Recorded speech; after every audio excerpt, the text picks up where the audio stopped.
Sonny, William A. Hill Jr. So my dad's name was William Andrew. Sonny's name was William Arnold. Tony's name is William Anthony Hill. So, but somehow they still call themselves William A. Hill Sr., William A. Hill Jr., and William A. Hill, maybe the third, I don't know. Sonny was kind of the golden child. He could do no wrong. Well, at least as far as my mama was concerned. You know something about mamas and sons. But so Sonny was clearly her favorite. So I don't know if I told you the story about Sonny. So anyway, that was the life that Sonny lived as my parents' favorite. He was the first child that lived, and he was a boy. So what more could you ask for? Well, of course, Sonny was really smart. He was really popular, and I think he was popular with guys because he was popular with girls. Uh, he was a very popular person. He was a singer, and we used to have a place that we called the Bears Den. So East High School Bears. It's really Minute Circle. We'd also go up there and get vaccinations. But on Saturday night, it was the Bears Den. And Sonny was in a singing group, and they sung there. And you know how, girls do kind of swoon over singers anyway. So I think he was pretty smooth character, very much liked, probably my dad's favorite, first child to live, namesake, all of that. He was the first one to get to drive, because I remember this incident about how maybe he was even just 12 then, but Dad would let him drive the car into the driveway. So I remember him excitedly standing out by the driveway, and Dad would come home waiting for Dad because you didn't know the exact time. He would come and he would pull just at the front of the driveway, and then he would get out and he would let Sonny come around there and pull the car up, and he was just like so excited about that. And so Mama loved Sonny, and Sonny.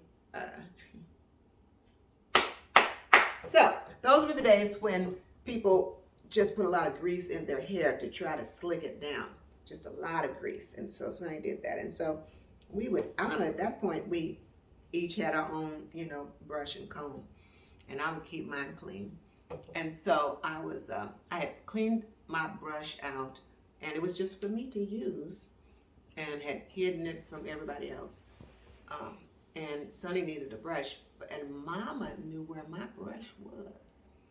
And so my mother went and got my clean brush and gave it to Sonny to brush his greasy head, which totally ruined my clean brush. Well, it ruined it as far as anybody using it until I washed it again. And so I just remember Mama favoring Sonny to the extent that she took mine. She went and found my clean brush from the brush's greasy head. And I remember that when he started to drive to school, of course, maybe like some other teenage boys, he didn't want anything to do with me and Gloria killing his game. Dad would you have to let them ride to school with you. And he would be so upset that when we got out, we'd be really careful, because I think they had bench seats in the cars back then. He would put up his foot and give us a kick. Kick our butts as we were getting out of the car. So he was quite, he was quite the big brother. Oh, what I remember personally about him is that I've always had a diary gene, although I usually don't have anything to say, but I would always have a little 5-year journal diary, and I would write stuff in it. And Sonny would grab the diary, read it out loud to everybody, but he would read what I hadn't written in there. And I would just be, no, and he'd be reading. And I snuck out of the house, and I went and did and I'm like, no, I didn't write that. That didn't happen. But yeah, he was a big brother. He was a taunter. Yeah. Oh, yeah. Oh, so many stories like I said, he never knew strangers. So when we went out of town, he was always excited, especially when we went to Arkansas. I believe he was the only one of us that took to riding horses. He loved to ride horses. Later on in life, he bought his own horse and it kept him in the stable. But when, let's see, so many stories. Because, see, he was in my age group. Like I said, we were in twos, so he was there. Mom and Dad, when they went out, would leave him to watch us. And, oh, he reveled in that. Oh, he loved to boss us around. And he would always say, I'm going to tell, I think he'd try to hit us too, but also he'd say, tell Mom and Dad when they got home. So he was left in charge. He, when he got older, he loved quartets, and I did too. So we would go together to see different quartets. They used to, you know, if you look at the evolution of black music, there was a time when quartets were really popular. Mississippi Blind Boys, the Canton Quartets. So we would go and see all the quartets, the groups, and he would get so excited. I remember I was sitting there and he would, oh, you know, and he would kind of reach out and slap me on the shoulder. So, yeah, lots of stories about Sonny for sure. I remember that when we moved over to Benton, you know, we never had a record player in our house. We had the big radio, but when we moved over to Benton, Sonny claimed like the third floor is his. There was like, you know, a bedroom up there and maybe a bathroom, I don't remember. But he had a record player in his bedroom. And usually when he left, he would like lock the place up. But when he forgot, we would go up there. Well, let me say me. I would go up there and we would be playing. I'd be playing some good old music, just enjoying. He had records up there. And all of a sudden, you'd hear the door slam behind you. And he had caught you in there and your butt was here. He said, aha! Yeah, so I remember that about Sonny.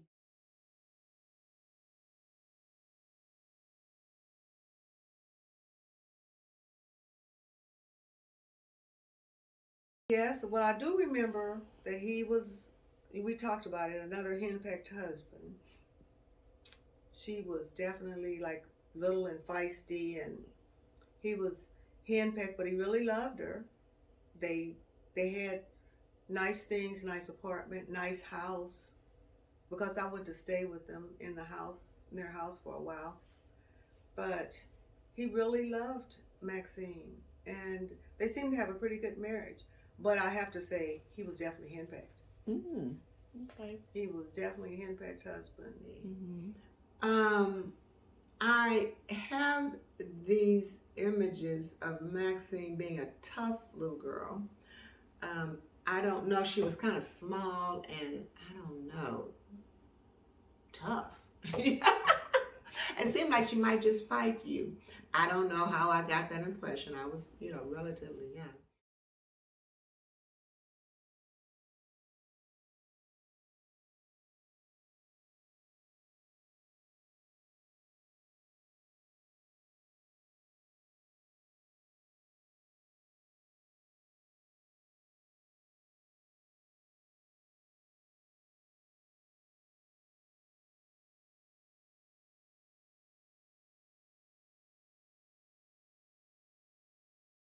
Car accident, and that caused it. So there wasn't anything he grew up with or had, but he was in, I'm trying to remember exactly, was Maxine with him. But he was married, and he had a car accident. And after that, it seemed like he would start having the seizures. He was very fervent about his religion.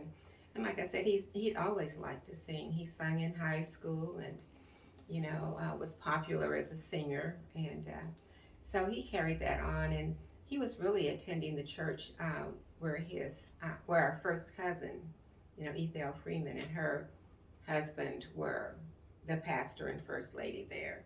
So he was, I think it was called Calvary Baptist. So he was really over there with the Freemans and attending church. And I remember going over there to visit sometimes, and he would always be, standing in front. I think as one of the song leaders back then, and would usually have a Bible. And he said something once that really made me sad, was that he felt like, I'm carrying the Bible, but I've lost my ability to really read it because of the brain. So he had his struggles. He felt like, here I am up here, kind of like got my Bible, but I can't really read it anymore. This is what I know, and there's a certain drug that's given for that. It's really well known, and that's what he was taking for epilepsy. And for a while, it seemed like he was doing okay, but then, of course, the seizures became more frequent and more difficult to control. And he was, he seemed to be doing okay, even when he realized that he couldn't drive a car anymore because that was too dangerous. He was still going to work and riding the bus, and I remember he was living over on the Kansas City, Kansas side, and really, I think a great asset on his job, because Soney was really smart. He could come up with things, he could solve problems and that kind of thing.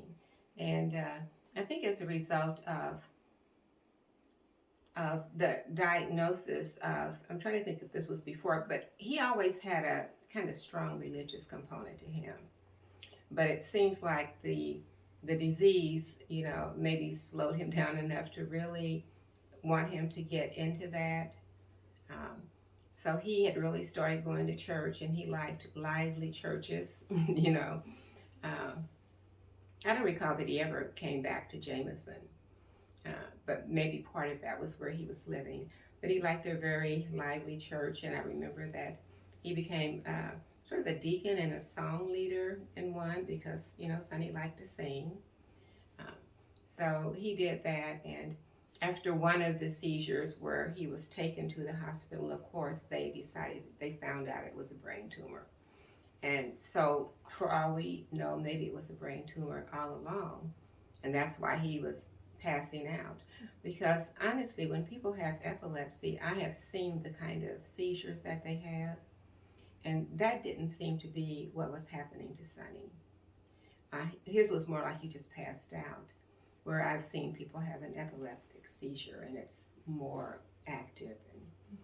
But anyway, so after he got that diagnosis, of course he had the surgery to remove the tumor, and he had lots of follow-up treatment. They called it back then cobalt, which I don't even hear that word anymore. But I assume it was some kind of chemotherapy or radiation. And of course that impaired him even more in terms of his ability to work and anything like that. So he eventually ended up having to retire, but he continued to, after he got better from that, he continued to really go to church and really be involved in that. And then again, the tumor, it grew back. They said, so the tumor grew back, and then he ended up having to go again for them to get some treatment for it. And that, of course, was the treatment that didn't work out. Okay.